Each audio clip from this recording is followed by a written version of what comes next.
and you have to deal with that. And the things that I've had to tell him all his life is, you know, where is it? That this would help him. The pen, start writing it down. Write it down. What the person said to you, what they did, how you felt, how they made you feel, how would you have, what you would have told him.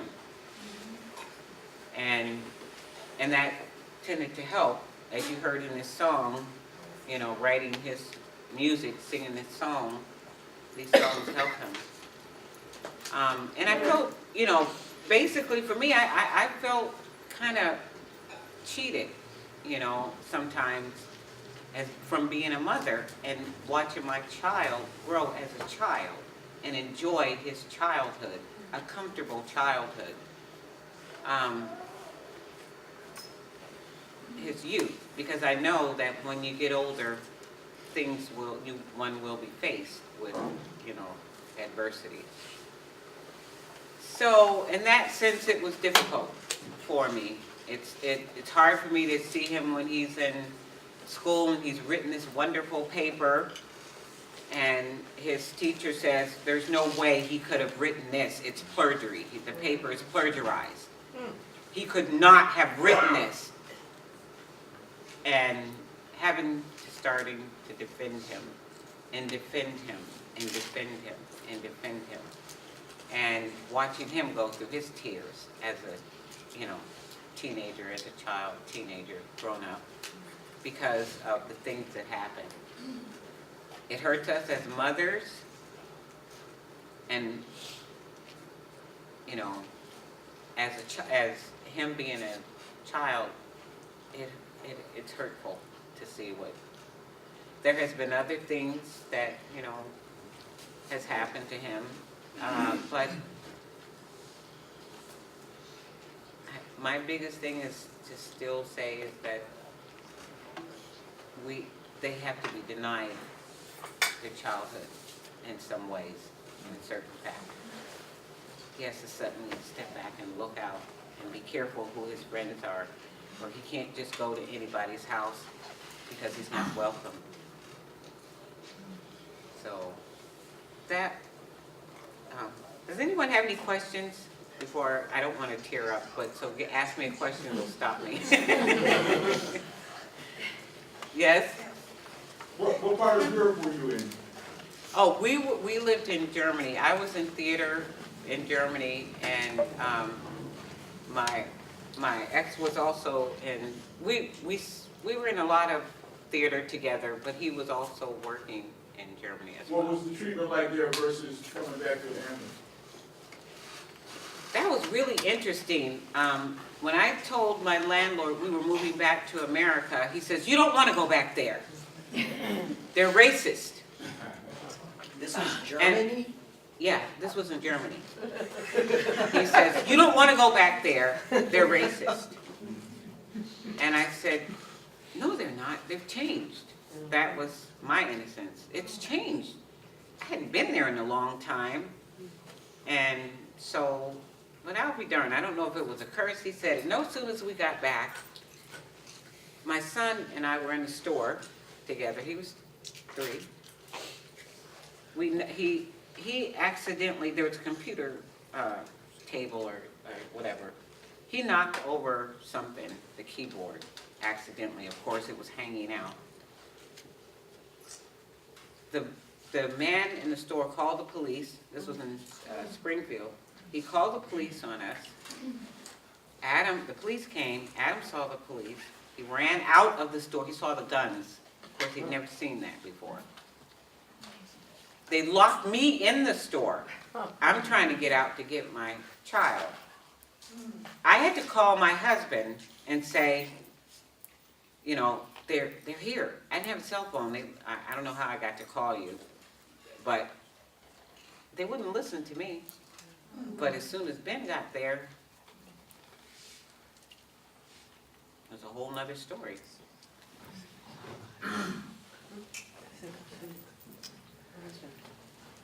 Another question? Yes? Oh, yes. Yes. I just wanted to share a little thing that happened in my neighborhood here, and I'm thinking, what would have happened if I hadn't been white? So, my little boy, my boy was maybe 6, 7 at the time, and a police officer came to the house and sat us down, sat the parents down, and said, did you know your boy has been off with the neighbors doing some pretty bad stuff in the neighborhood? I just want you to know that you should tell him not to follow those boys anymore. And I'm thinking to myself, that was a great warning to us as parents. There was nothing said about, the child was 6. So there was nothing, no threat to us or the child from the police. It was more a neighborly thing to do. And I don't know whether that is possible with a family that isn't white. And that just making me think. Yes? Thank you. You've moved me. There were just thoughts and stories exploding in my brain, but it's not my platform. But you've moved me to say something. And indulge me, please. Thank you. I'm adopted, like at birth. I'm from Kansas, and my original birth certificate has an X on it. So actually the only thing I do know for sure is that I am a child of God. That's the only thing I actually know. My adopted parents were a mixed bag. My father was an extremely dangerous and violent man. He was the son of an indentured servant. As far as my eyes know, he was white. So was his father. This is Kansas and Oklahoma. And slavery is not even for white agricultural people that far in the past for us. My father, the one thing I have from my father that I carry with me is a little silver, I think it's a snuff box from Camp Funston. And if you know the history of World War I, you know that the farm boys were enslaved and forced to fight that war by British officers who came over. And I don't know why I'm telling you this, and I don't want, but I carry that in me as a child who, my original birth certificate says X, and it wasn't by my choice.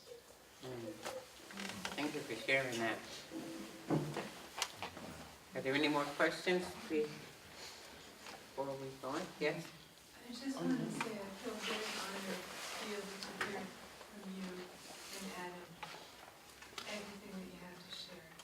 I think you are wonderful. Thank you, Annie. Thank Thank you. So, a lot of times, Sarah?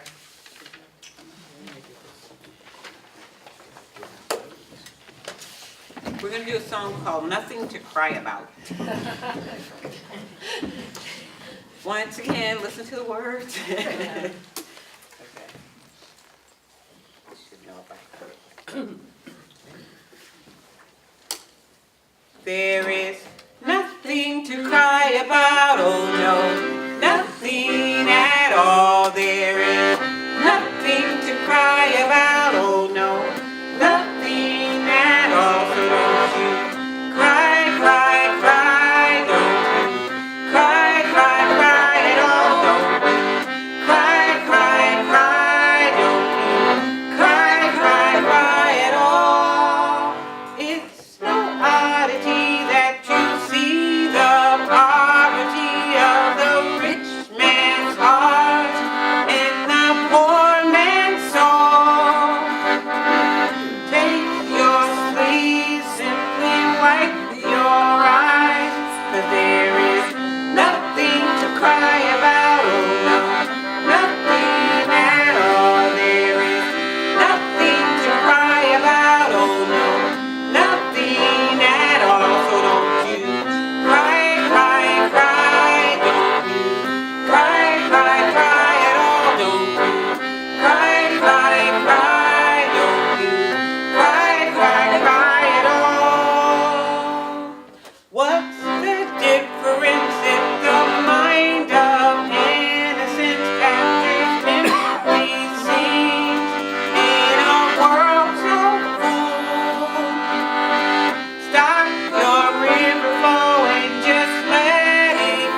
So the next thing we're going to do is, we're going to talk about, Yeah, so I've been in the process of researching and very slowly beginning to write an opera. One of the, for me, some of the best kind of lessons that I have learned have sort of been through musical means. I think stories can, for me at least, they can have sort of an added impact beyond just the words, beyond just the narrative. If there's kind of like, if there's some kind of musical or other aspects sort of going on. So, I mean, there's probably stories of operas that I remember better than stories about my own life, for that reason. And so, I've been starting to work on this opera that's sort of talking a little bit about the history of the Greenwood district in Tulsa, Oklahoma. And so, I mean, if I say the term Tulsa race riot, how many of you sort of recognize what that's referring to? Okay, so a relative minority in this room. Probably that would be the same for most of the country too. It's not a very commonly known story, but basically, what we're sort of talking about is that Greenwood was a district in Tulsa, Oklahoma, that was burned to the ground. 36 square blocks were burned to the ground in 1921 between May 31st and June 1st of that year. So it was. Yeah, I mean, it was a little bit of sort of history about it is that this Tulsa and Oklahoma, formerly Indian Territory, right until I think 1904, if I'm remembering correctly. It was a place where a lot of Black Americans moved after in the antebellum period. It was because it was not yet incorporated, it was not yet a state. It was kind of a safe place. It kind of represented a little bit more sort of opportunity than a lot of existing states, and certainly more so than staying in the South. And so there was like a kind of a rapid expansion of in Oklahoma, and Tulsa in particular was sort of benefited a lot from the discovery of oil there. So there was a lot of work. There were railroads. So there was a lot of opportunities. So this is, one of the places where kind of like the early promises of the American dream kind of seemed as though they actually did apply to everybody equally rather than just certain parts of America. So I'm going to pass around just while I'm talking here. Here is, there's just 2 copies of that one, and then 2 copies of this one. The sort of the Greenwood district was largely it was a kind of independent black district in Tulsa. It was a large area where there was a lot of businesses. There were very many black-owned businesses. There was I think 2 movie theaters. There was a school. There was a hospital. There was just a lot of kind of successful people representing a lot of classes of American life, and so it was actually ended up being quite wealthy before it was destroyed, and so we think about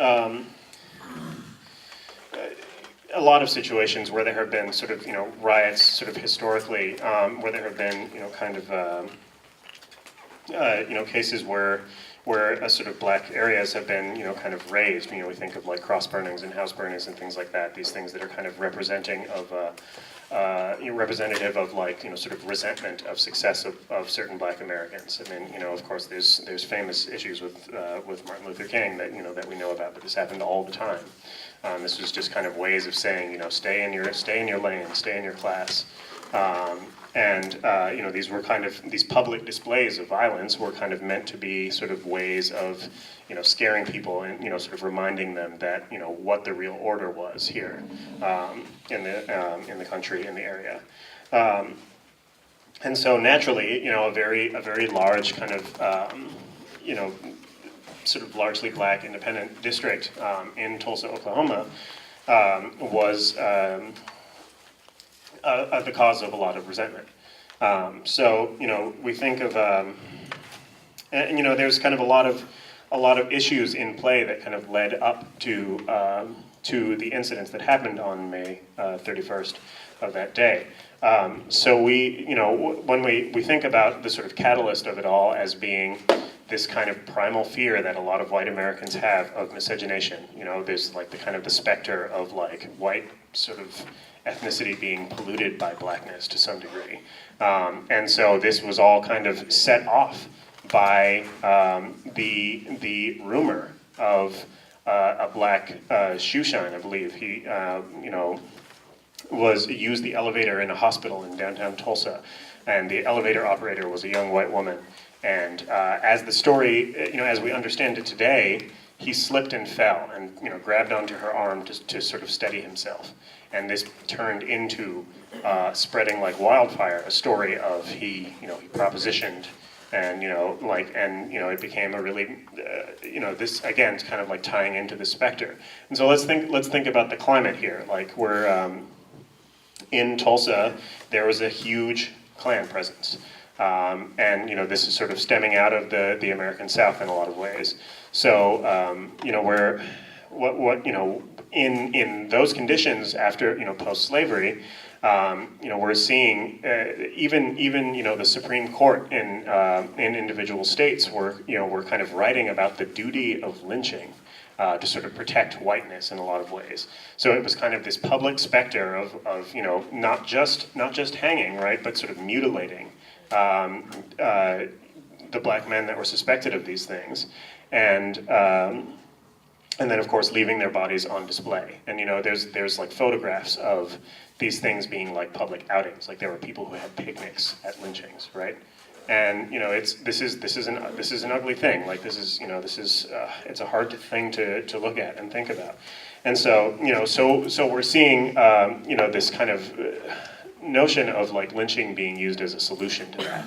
So of course, well, you know, in a largely black area, sure, there were laws, there were anti-lynching laws. They were largely ineffective. You know, the law kind of turned a blind eye, you know, in many cases because there was cross-pollination in the ranks between the local Klan chapters and police. So there, you know, these lynching laws were thought of as, you know, kind of symbolically good but ineffective largely. And so, you know, in these largely black districts, what we're starting to deal with is that people are trying to do their best to prevent this as much as possible. This means arming themselves, right? This means, in some cases in Tulsa, this means going down to the police station, demanding that you know, that people who are locked up suspected of, you know, of rape or assault, you know, demanding that they not be released, right? Sort of watching the police to make sure that they're not being sort of snuck out a side door, you know, into the hands of these mobs who are sort of looking to enact their, you know, their justice, their idea of justice. And there was a really great piece that was published not too long ago in, I believe, The Atlantic, and the author kind of wrote about the idea of these things as being kind of a religious ritual in a lot of ways, right? You know, you have the sort of public sacrifice of these black men, and seeing it as, you know, kind of a way that the purity of the culture is kind of restored and maintained through this occasional kind of culling. Except that, you know, we're not talking about livestock here. We're talking about human beings. So this is, you know, this is the climate that people are kind of dealing with, and you know, so obviously. These black communities are not trustful of the legal system. You know, they see these anti-lynching laws and see their sort of symbolic value and whatnot, but they don't buy it. They don't trust the police at all. So they're arming themselves to, you know, to kind of deal with situations where, you know, where this is happening. And there's a few cases in Tulsa, and, you know, particularly in Greenwood, as well as in Muskogee, which is a nearby town, that, you know, where mobs successfully, I mean, but like, you know, groups of armed black men, you know, kind of successfully defended and stopped lynchings, interrupted, you know, this mob justice from happening in a lot of ways. And so, you know, people are kind of seeing the value of, well, it's not going to be given to us, so it has to be taken to some degree. And so in this case, you know, when we're seeing the kind of aftermath of this incident in downtown Tulsa, obviously there's people that suspect that immediately what's going to happen. The Tulsa Police Department is not trusted at all. They have two sort of token black officers in a lot of ways who are used to kind of like help keep the peace amongst the black communities there. But even they're not completely trusted. They're kind of so it ultimately leads to a large kind of gathering of people outside of the police station in Tulsa, Oklahoma. And this is where the account gets kind of foggy. It's not known, sort of what initially set it off. But in the aftermath of the first few shots being fired, immediately there's white mobs that are sort of breaking into local pawn shops and sporting goods stores and arming themselves. Eventually, there's a crowd of maybe 250 to 300 people that are being, white people that are being deputized. And so they're given guns and badges by the police in order to, quote unquote, help control what is being seen as a Negro uprising rather than, a defense of life. And eventually the National Guard is called in. Eventually, there's police from other areas that are sort of coming in. And over the course of the next 48 hours, all of these, and of course, I want to mention too that, one of the things that kind of leads to this, this kind of militant response from the black communities is that many of them were veterans of World War I. So they sort of see the contradiction of going off to fight for their countries and then coming back and to this treatment, right? There's kind of like the famous Muhammad Ali quote, like, I don't know what a Vietnamese person, I'm paraphrasing, but I don't know what a Vietnamese person ever did to me that that a white man hasn't done here, or something like that. When he refused to go for the draft, and there's kind of there's earlier echoes of this idea, like why are we fighting for this country that is treating us so brutally here? And then, of course, there's also people, soldiers who learn the tactics of warfare in a lot of ways. So when it comes down to, to this mob kind of advancing on Greenwood, they're kind of bunkering down in a lot of ways. They're trying to defend their property, their accomplishments. And eventually the National Guard comes through with the ostensible notion that they're trying to just protect the black community from the white mob, and they're disarming them and arresting them and interning them in 4 areas, around the city. This leaves Greenwood completely unoccupied and undefended. Whereafter these deputized mobs are sort of coming in, burning down everything. 36 square blocks. I want to mention again, like. So if you can pass this around. Not to mention the lives that were lost. Yeah, I mean, so of course the official tally is sort of after the investigation, which was concluded in record time, probably about 3 weeks after the events had kind of died down, was that it was only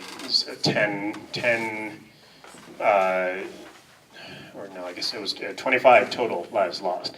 But investigations since then, have sort of determined that there's possibly 75 to 150 people were killed in this. Did you have a question?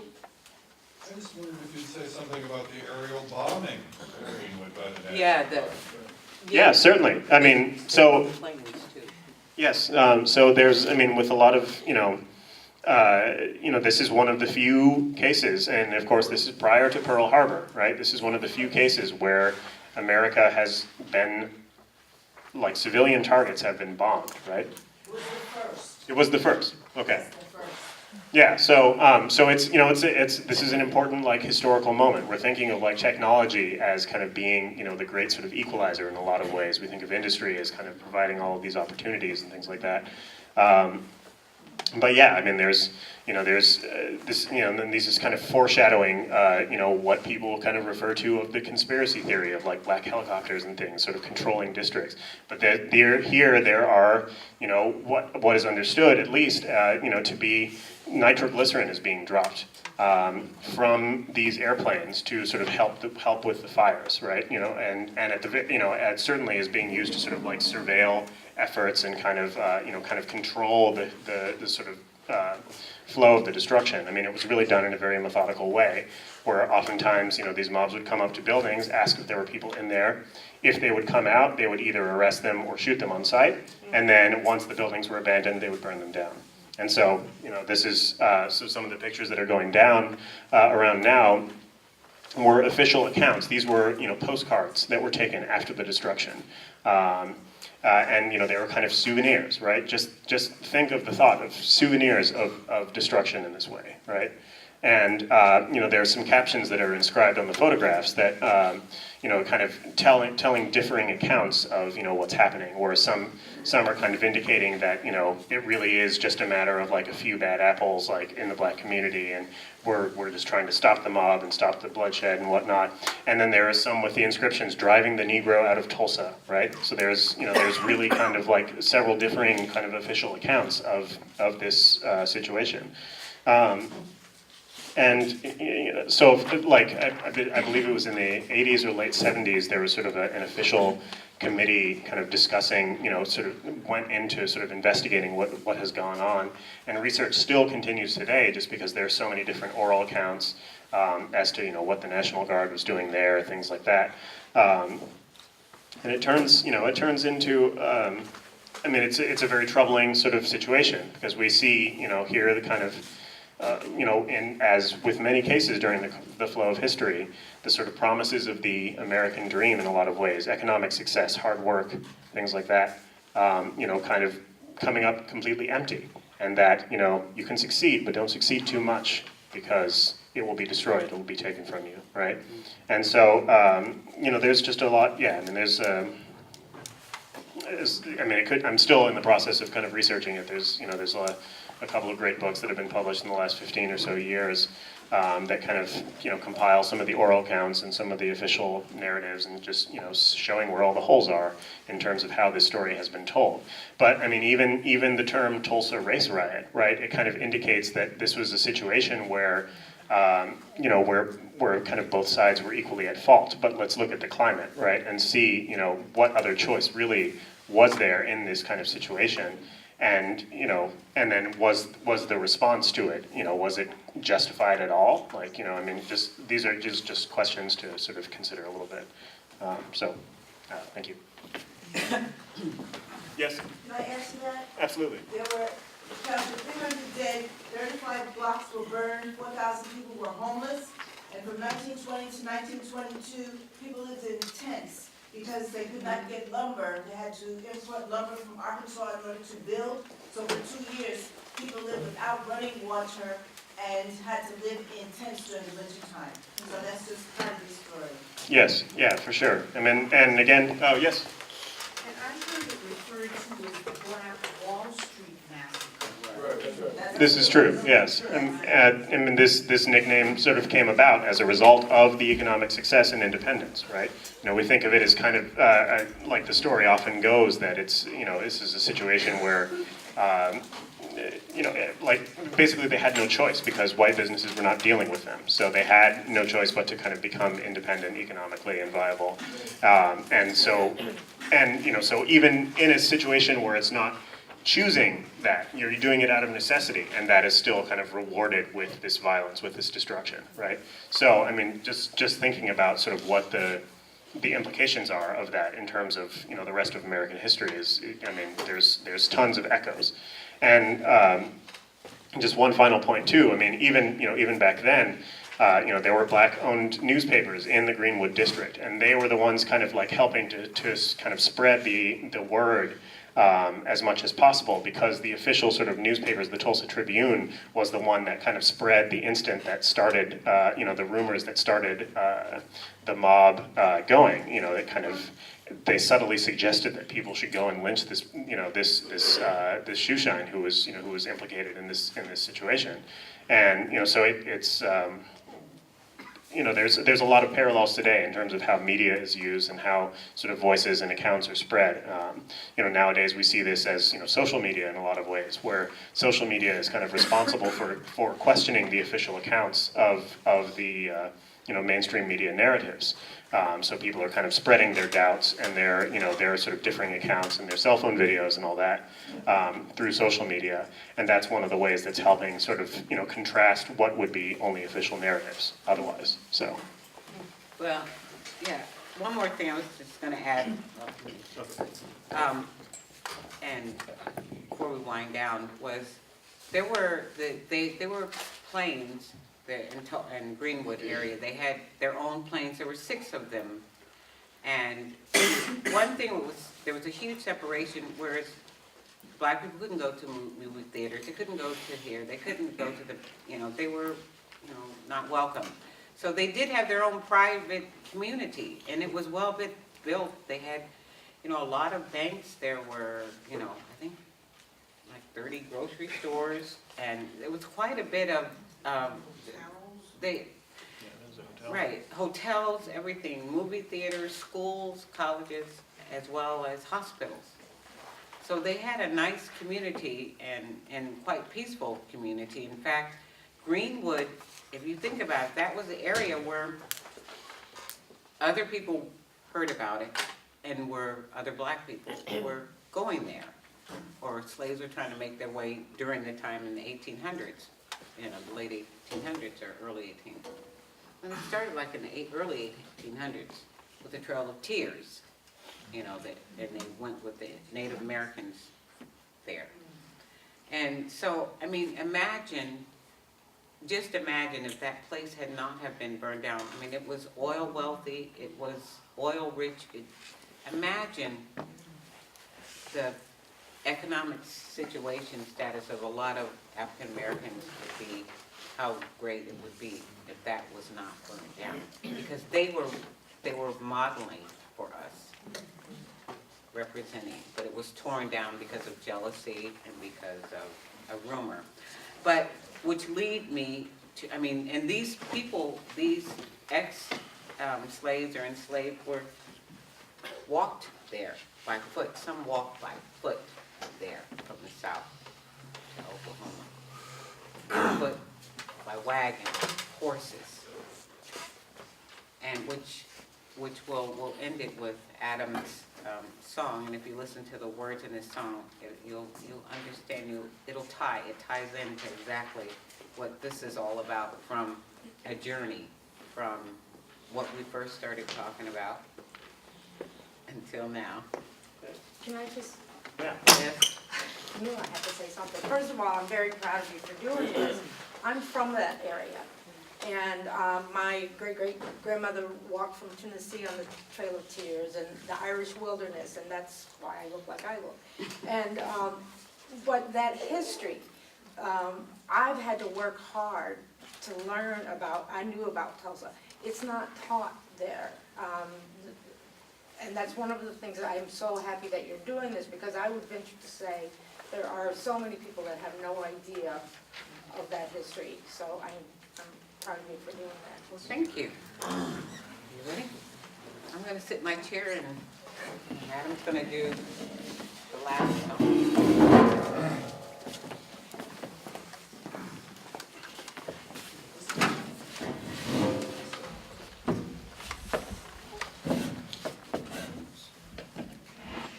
So this is not a song that I wrote. It's by the group Dead Can Dance. I didn't hear that. What was the Sorry, the group is Dead Can Dance.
former days the mass were raised when the gods came down from off the mountain, and a sacrifice was made, for they knew that the days of wrath were fast approaching.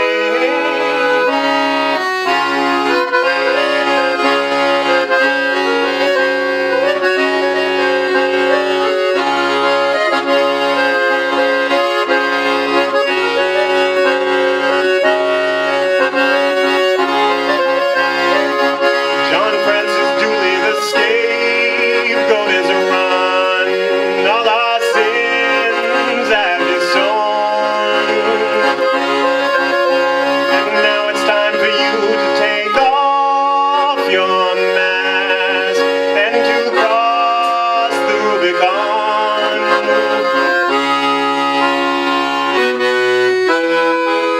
If you and I were one within the eyes of our designs, you would still not change the fact of our leaving.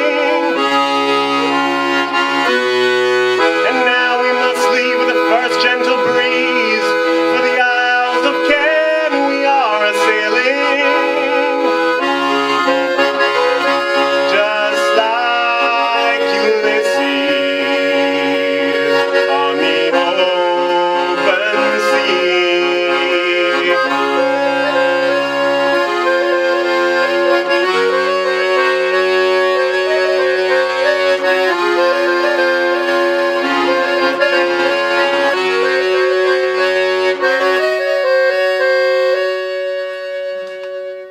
Thank you.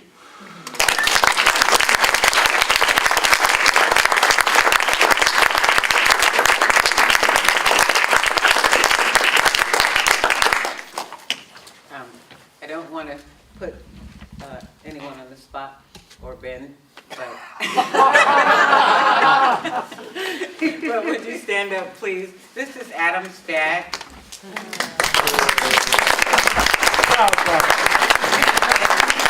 What I must say about him is that he has, I mean, as far as I'm concerned, he's a wonderful, one of the best fathers I've ever known.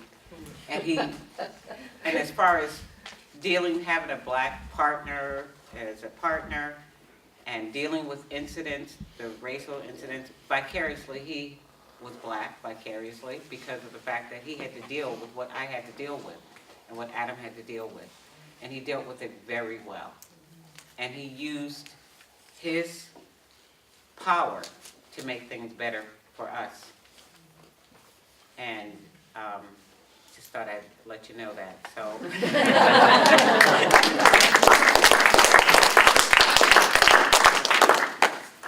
And I think that's all. No, I'm sorry, Ben.